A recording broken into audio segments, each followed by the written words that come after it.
Students, today we are going to start lecture number 6। आज आप लोगों ने स्टार्ट करना है unit number 2 which is about rational numbers. आपने प्रीवियस क्लासेस में ये पढ़ चुके हैं कि नंबर्स क्या हैं, नेचुरल नंबर्स क्या हैं, होल नंबर्स क्या हैं, लेकिन रेशनल नंबर के बारे में नहीं पढ़ा आपने। तो सबसे पहले हम देखते हैं कि नेचुरल नंबर्स होते क्या हैं। पहले हम प्रीवियस सारा डिस्कस करते हैं, फिर हम रेशनल नंबर्स पे आते हैं। नेचुरल नंबर्स पहले मैं आपको बता दूं नंबर क्या होता है। नंबर हमारे पास मैथ्स में 0 से 9 जितनी भी काउंटिंग होती है वो होती है नंबर्स। उन डिजिट्स को हम बोलते हैं नंबर्स। अब नेचुरल नंबर्स क्या होते हैं? नेचुरल नंबर्स को हम क्या बोलते हैं? हम काउंटिंग नंबर्स भी बोल सकते हैं, ठीक है। They are also called counting numbers. Positive integers greater than 0। अब इंटीजर्स यहाँ पे जो वर्ड यूज हुआ हुआ है ये क्या है? ये ऐसे नंबर्स होते हैं, ठीक है, जिनके साथ प्लस माइनस दोनों साइन होते हैं, ठीक है। ये इंटीजर्स जो हैं उनके साथ प्लस और माइनस दोनों के साइन होते हैं। अब यहाँ पे पॉजिटिव इंटीजर्स की बात हो रही है, इट्स मीन यहाँ पे नेगेटिव का साइन नहीं आएगा। पॉजिटिव इंटीजर्स ग्रेटर देन 0, मतलब 0 इंक्लूड नहीं है। 0 के बाद जितने भी नंबर्स हैं वो सारे के सारे क्या होते हैं? नेचुरल नंबर्स, जो कि हम काउंटिंग नंबर्स भी इनको बोलते हैं, जो काउंटिंग में यूज होते हैं।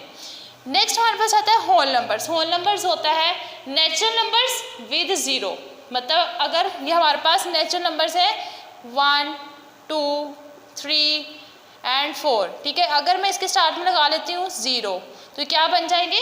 होल नंबर्स, ठीक है। स्टूडेंट्स देखते हैं natural numbers with 0 are called whole numbers. तो इसकी एग्जांपल हम देखते हैं 0, 1, 2, 3 एंड सो ऑन कंटिन्यू, ठीक है।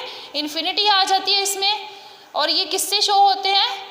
W से, मतलब होल नंबर का जो फर्स्ट लेटर वो क्या है? W है, तो इसलिए हम इसको W से शो करेंगे। Next rational numbers. हमारे पास जितने भी मैथ्स में नेचुरल नंबर्स हैं, काउंटिंग नंबर्स हैं, होल नंबर्स हैं या इंटीजर्स हैं, ये सब मिलके क्या बनाते हैं? Rational numbers. दोबारा सुन लें, natural numbers, whole numbers and integers मिलके क्या बनाते हैं? रेशनल नंबर्स, जो जिसको हम किसकी फॉर्म में लिखते हैं? एक फ्रैक्शन। फ्रैक्शन किसको बोलते हैं? फॉर एग्जाम्पल मैं लिखती हूँ यहाँ पे 2/3। तो इस कंडीशन में जो लिखे जाते हैं नंबर्स, मतलब एक न्यूमरेटर होता है और नीचे वाला होता है डिनोमिनेटर। न्यूमरेटर और डिनोमिनेटर को इस तरीके से लिखने को हम कहते हैं फ्रैक्शन, ठीक है। ये होती है फ्रैक्शन। अब ये जो रेशनल नंबर्स हैं ये फ्रैक्शन की फॉर्म में लिखे जाते हैं। इसकी प्रॉपर डेफिनेशन देखते हैं। A number which can be represented in the form of P over Q। P over Q, P कोई भी आपके पास न्यूमरेटर हो सकता है और Q कोई भी आपके पास न्यूमरेटर हो सकता है। अब इनके लिए भी कंडीशंस है, मतलब P क्या होना चाहिए और Q क्या होना चाहिए, ठीक है। Where P and Q are integers, मतलब P और जो Q है वो कोई भी नंबर होना चाहिए, 1, 2, 3, 4, 5 कुछ भी होना चाहिए, लेकिन Q जो है वो 0 नहीं होना चाहिए। अब इधर देखें, P जो है हमारे पास वो ये है 2 है, ठीक है स्टूडेंट्स, ये क्या है? P है। अब नीचे वाले क्या है हमारे पास? Q। तो यहाँ पे डेफिनेशन में लिखा हुआ है कि Q कभी भी 0 के इक्वल नहीं होगा, मतलब ये जो 3 है जिसको मैंने Q का नाम दिया है ये Q है। ये Q, इसकी जगह पे कभी भी हम 0 नहीं लिख सकते, यहाँ पे कभी भी 0 नहीं आएगा।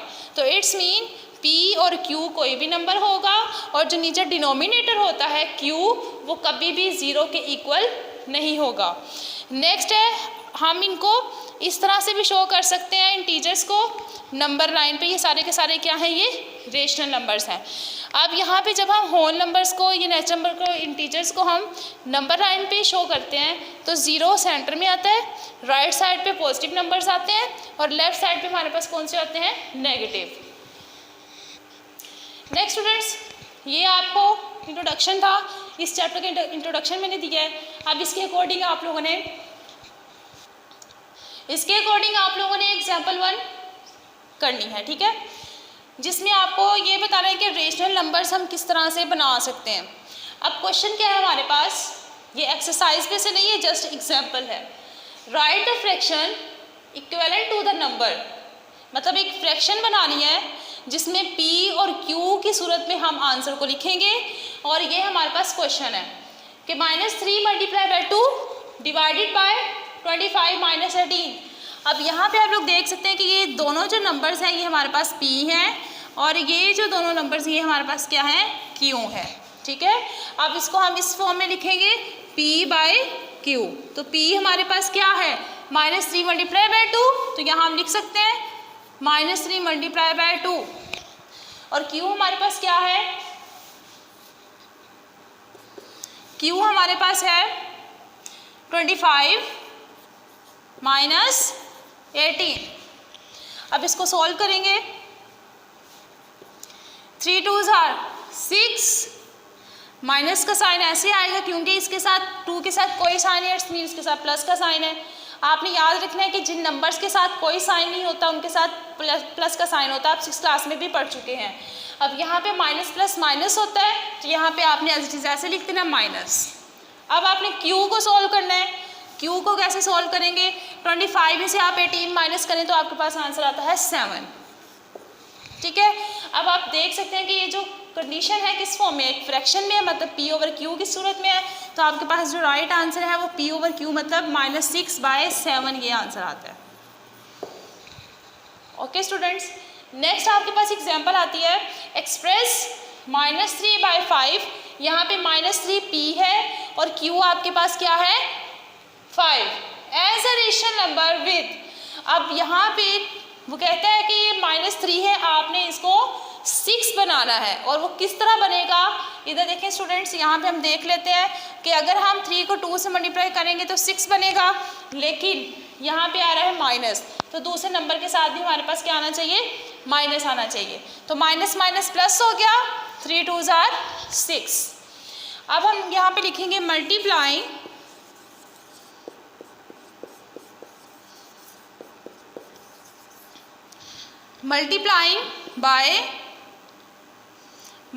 एंड डिवाइड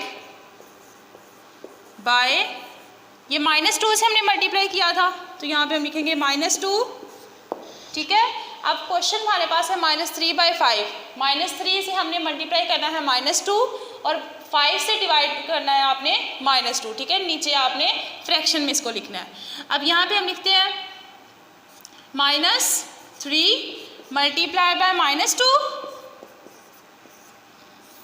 ठीक है, अब यहाँ पे क्या है, डिवाइड भी करना है हमने -2 को, तो यहाँ पे क्या लिखेंगे 5 मल्टीप्लाई बाय -2। ओके स्टूडेंट्स, तो यहाँ पे देखें माइनस माइनस क्या हो जाएगा प्लस, 3 2s आर 6। अब नीचे वाली आपने q को सॉल्व करना है क्योंकि हमारे पास जो ऊपर वाला जो होता है नंबर वो होता है हमारे पास p और नीचे वाला नंबर होता है q। ठीक है, p हमारे पास आया है 6 और q हमारे पास आएगा 5 2s आर 10, लेकिन इसके साथ क्या है माइनस का साइन है, नेगेटिव में है, तो नेगेटिव में यहाँ पे आएगा। तो हम इसको सही तरीके से लिख लेते हैं, माइनस ऊपर आ जाएगा 6/10। तो इस तरीके से आप रेशनल नंबर्स को फाइंड कर सकते हैं। और एक बात आपने लाजमी याद रखनी है कि जब आप q को 0 बना दोगे तो वो कभी भी रेशनल नंबर नहीं होगा। कैसे, इधर देखें, ये आपके पास है 2 और 0, इसको मैं अगर 2 को 0 पे डिवाइड करूँगी तो आंसर क्या आएगा 0। तो ये तो फ्रैक्शन की फॉर्म में नहीं है, तो रेशनल नंबर हमारे पास किस फॉर्म में होने चाहिए, फ्रैक्शन की फॉर्म में, मतलब 2/3 इस तरीके से होने चाहिए। इसलिए जो q है वो कभी भी 0 नहीं होगा। ओके स्टूडेंट्स, आई होप कि आपको आज का लेक्चर समझ आया होगा। नेक्स्ट वीडियो में नेक्स्ट लेक्चर के साथ मिलते हैं, तब तक के लिए अल्लाह हाफ़िज़।